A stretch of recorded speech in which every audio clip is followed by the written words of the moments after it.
All right, hello everyone and welcome back to my channel. My name is Robert Bolden and this is Bolden Wealth Management, and today I'm excited to share a little bit about how me and my wife have actually gone about combining our finances after getting married.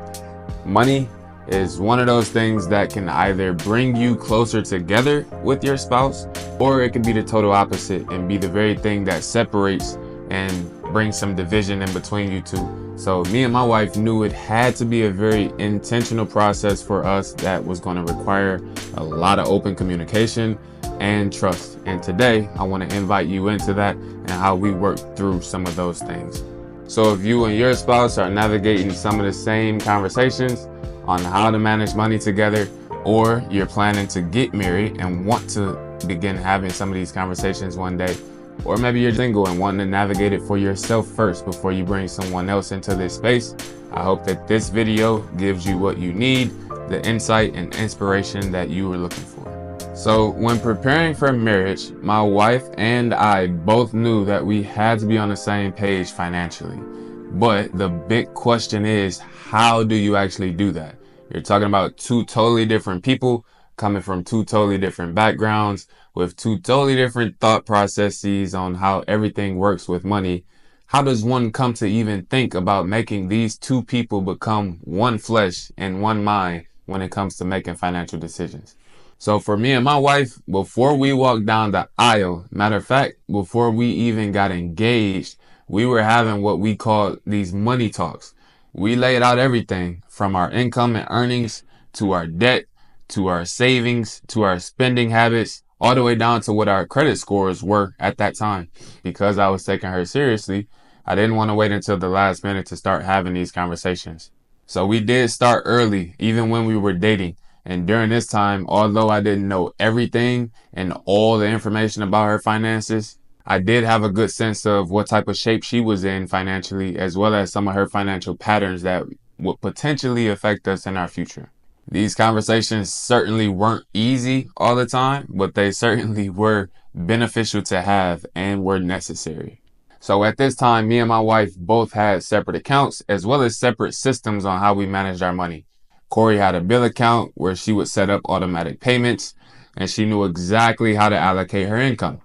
Although our systems were very similar, mine was a little bit different in that instead of using two accounts, a bill account and a spend account, I only used one account. Eventually, I would take on her system and go ahead with using two accounts just because it was easier to track as well as be on the same page.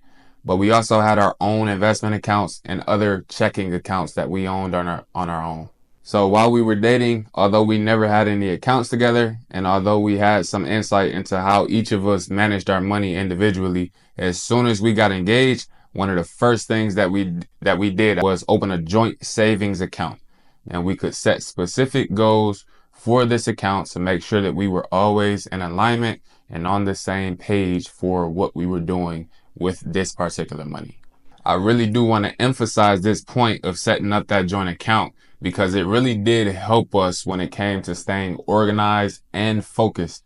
We were only doing the things that would help us to achieve all of our financial goals and the things that we had set out for. Anything outside of that was a distraction, and we recognized it as soon as it came in. Even if it was a bright idea, if it didn't align with what we had already set forth, we discarded of it. This made things very clear for us. Even being a financial planner and having to do financial planning for my home, combining finances can be a challenge, and it can certainly feel overwhelming. However, it doesn't have to be. So here are a few things that me and my wife did that made our conversations around this a lot easier. And I hope that these same conversations will make things a little bit easier for you over time. So first things first, what I'm going to say is be open and honest about your financial situation. Whether it be managing ourselves or managing a spouse, financial transparency is key. You can't build trust if you're hiding things like a credit score or debit cards or spending habits. We made it a point to be completely transparent and open with each other about our financial past and our current situations, even if it wasn't easy. Now I get it. Vulnerability is what I'm asking. However, that can feel uncomfortable for some people sometimes. But remember, it's important to practice this with your spouse, as it will make you even closer. And also remember, as a spouse, it's essential not to judge or condemn your partner for their past mistakes or current challenges. Listen, talking about money is difficult for people as it is.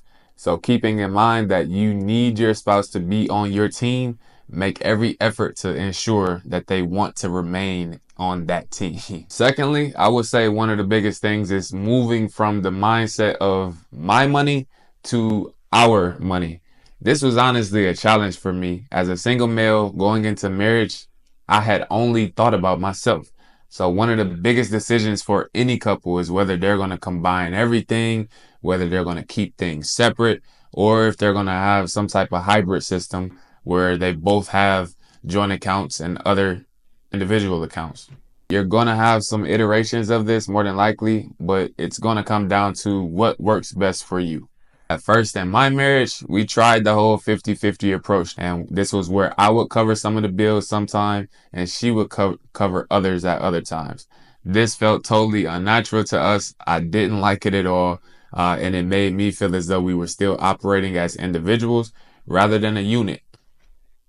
Then we tried designating some bills for me to pay and others for her to pay. And again, it felt very clunky. It was very time consuming, and having to verify that she had did this and I had done this. It was just a lot of time that didn't really need to be spent. Finally, we found some peace in the home when I just decided to cover the needs of the house, meaning all of our expenses I will cover, and anything that is extra that I have or my wife has is just going towards other goals, whether it be pay off debt, savings for a new home purchase or children, or whatever it may be. Now we have specific goals for specific dollars. This system actually brought a lot of clarity and a lot of simplicity to our system, and this is the one that we've clung to since we've made the decision. We haven't changed. One more point that I will make on combining finances in your marriage or for yourself is just building that trust and communication. And for us, this came in the form of weekly money check-ins. This is one thing that we've kept doing continuously, maybe not every week, maybe every 2 weeks, but this kept things running smoothly in household. So these weekly money check-ins essentially are just short meetings where we go over the budget, we go over upcoming events that we need to address, such as birthdays, holidays, any event that's going to cost us money. We just want to highlight these things and make sure that we're planning ahead to make sure that we're on the same page and that there are no surprises that are coming to us. Now, these weekly check-ins for us have been a game changer. This helped us to build up our communication, especially when it came to talking about money. My wife did not enjoy doing them at all when we first started doing them. However, since we've been married about a year now, she actually enjoys them and takes on a bigger share of the responsibility with how we approach these meetings. For her, it helps her to understand exactly where we're going and why we're going that way.